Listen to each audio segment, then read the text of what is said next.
je vais vous faire apparaître.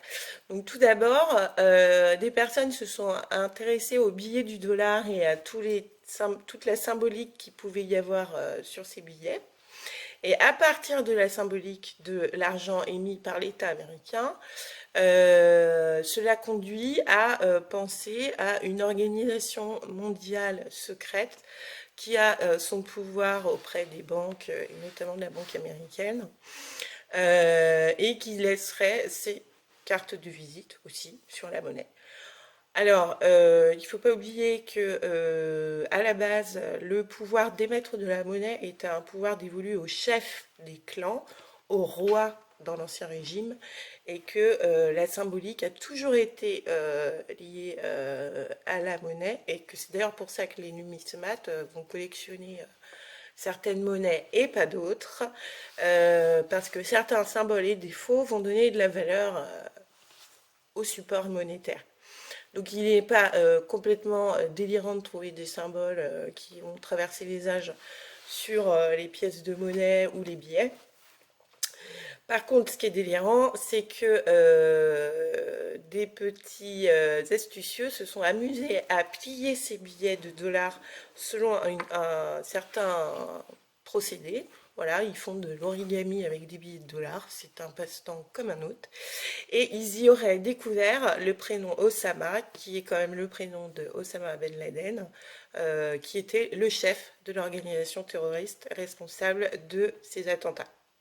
Je vous montre en image ce que cela donne, en partageant des images qui ne sont pas les miennes, je précise, et je renvoie dans le lien voilà, pour la personne qui a mis du temps à faire ce petit truc-là. Donc ça fait partie des légendes urbaines qui circulent et qui agrémentent les questionnements sur cet attentat-là. Donc on voit le prénom Osama et on verrait aussi en paysage en fait les tours qui s'effondrent petit à petit, comme on a pu le voir sur nos caméras de vidéo. Il faut ajouter à cela que certaines catégories d'employés auraient été absents ce matin-là sans aucun motif, comme s'ils avaient été prévenus. Bon, ça, j'ai pas trouvé de preuves formelles, mais c'est encore des légendes urbaines qui circulent. Il y a aussi des signes des temps, ce qu'on pourrait appeler des signes des temps, dans le sens où il y aurait eu certains clips de rap qui avaient simulé une attaque des tours du World Trade Center, qui était un des emblèmes de New York, avant que cela se passe. La couverture d'un magazine qui est aussi très souvent décortiqué par les partisans de ces théories. Un magazine qui s'appelle The Economist et qui prédirait un petit peu ce qui va se passer dans le monde. Il existerait également un jeu de cartes où je crois que l'option attentat, je sais pas quoi, existait avant que les attentats aient lieu. Je crois que le jeu avait dû être créé en 98 et les attentats ont eu lieu en 2001. Alors, comme je vous le disais en intro, pour ceux qui ont à peu près mon âge, vous vous rappelez tous ce que vous faisiez dans votre vie étudiante à ce moment-là ou de primo-travailleur ce jour-là. Donc moi je m'en rappelle et effectivement j'ai été assez incrédule face à ces images et j'ai vraiment eu le sentiment que de me dire ah, mais il y a un souci parce que je suis sur une chaîne d'infos et je vois une scène qui est digne du cinéma. Voilà, dans le sens où ça paraissait pas fou de voir ces images dans notre réalité si elles étaient issues de scénarios cinématographiques de films d'action ou d'invasion extraterrestre, genre Independence Day ou quelque chose comme ça. Mais ce qui ne collait pas vraiment, ce qui crée ce qu'on appelle une dissonance un petit peu cognitive dans le cerveau à ce moment-là, c'est qu'on voit les cuissons d'une chaîne d'information. Et là, on se dit, bah là, il se passe quelque chose dans l'histoire. Le monde va changer. Et après, bah, les réactions des uns et des autres. Donc plusieurs stars connues, notamment des stars du cinéma hein, aussi, ont relayé ces théories et émis de nombreux doutes. En France, le plus connu à avoir vraiment poussé un coup de gueule sur les ondes radio, c'est Jean-Marie Bigard, en expliquant qu'en gros, fallait arrêter de prendre les gens pour des idiots avec moins de délicatesse, hein. Vous connaissez Jean-Marie Bigard quand même.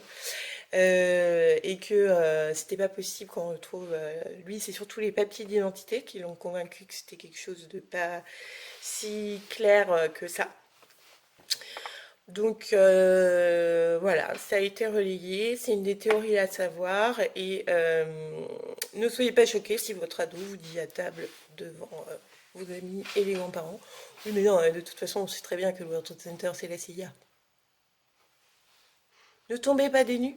Cette théorie est très étayée et très relayée sur la toile, même si elle peut être combattue par des arguments tout à fait rationnels et des hypothèses qui n'ont pas été soulevées, comme je vous l'expliquais un peu l'apport de la criminologie sur ce genre de scène de crime odieux, crime de masse, quoi. Enfin, tout crime est odieux, mais alors, crime de masse, c'est encore plus difficile à digérer, j'ai envie de dire. Donc voilà ce que je voulais vous dire sur cette première théorie du complot, qui est celle qui m'a fait entrer dans la complosphère. Et je peux vous dire qu'une fois qu'on y entre, c'est un vrai labyrinthe. Et Ariane a intérêt de vous avoir laissé une bobine de fil très longue pour pouvoir en sortir sans vous faire croquer la tête par le Minotaure.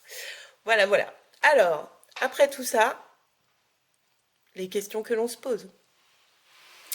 La première question qui viendra à l'esprit après tout ça, c'est: est-ce qu'on peut faire confiance à nos gouvernants?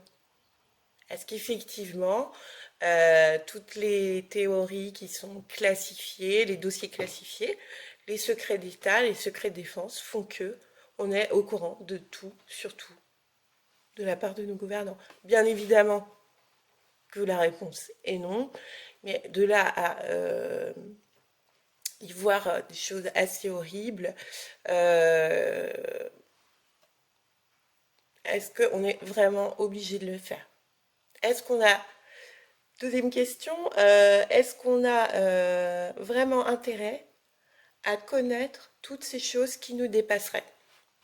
C'est-à-dire qui ne sont pas de la compétence de quelqu'un qui n'a pas une expérience du pouvoir politique et de l'international en tant que carrière.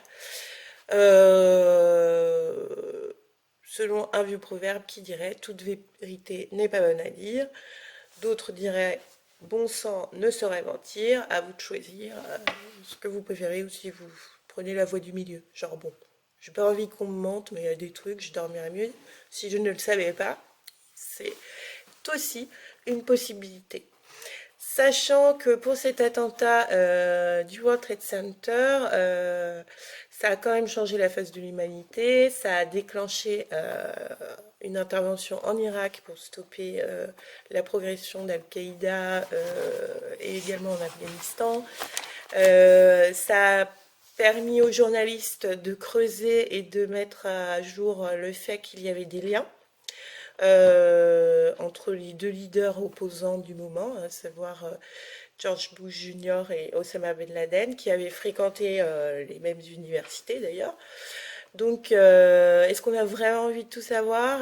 Se dire que ça a été aussi loin et que ça aurait pu naître d'une vieille rancœur et qui a pu prospérer dans le cœur d'un homme haineux et qui l'a transformé en volonté de faire une guerre contre l'Occident, ne laissant d'autre choix à l'Occident d'avoir une riposte proportionnée. Est-elle fondée ou pas? Est-ce qu'on a envie de savoir tout ça? Les journalistes ont fait un travail assez titanesque sur la question. Ils ont remonté les intérêts des Ben Laden aux États-Unis, dans les grandes entreprises de pétrole, les intérêts des Bush également, dans les entreprises qui fabriquent de l'armement, qui ensuite est utilisé pour faire la guerre, hein. Donc voilà, voilà. Il faut aussi ne pas oublier de se dire: mais où est le fanatisme dans tout ça et quelle place joue-t-il? Parce que avoir ne serait-ce l'idée que de le faire et ensuite de prendre tous les risques pour le mettre sur pied et le réaliser, ça nous pose la question du fanatisme, hein. C'est-à-dire que autour de nous, malheureusement, et ça peut commencer à nous faire assez peur, c'est qu'on est entouré de personnes qui sont inaptes à penser que ce que l'on pense ou ce que l'on croit de différent d'eux peut être toléré. Voilà. Donc ce sont des gens qui n'ont pas l'aptitude à la tolérance et qui vont dans des extrêmes de violence comme ça. Donc effectivement, quand ils ont du pouvoir, de l'argent et qu'ils ont fait les meilleures écoles du monde, eh ben, si ça se passe mal, ça peut se passer vraiment très mal. Donc, gardons ça bien à l'esprit et rappelons-nous que c'est bien de garder l'esprit ouvert, mais il faut aussi garder les pieds sur terre.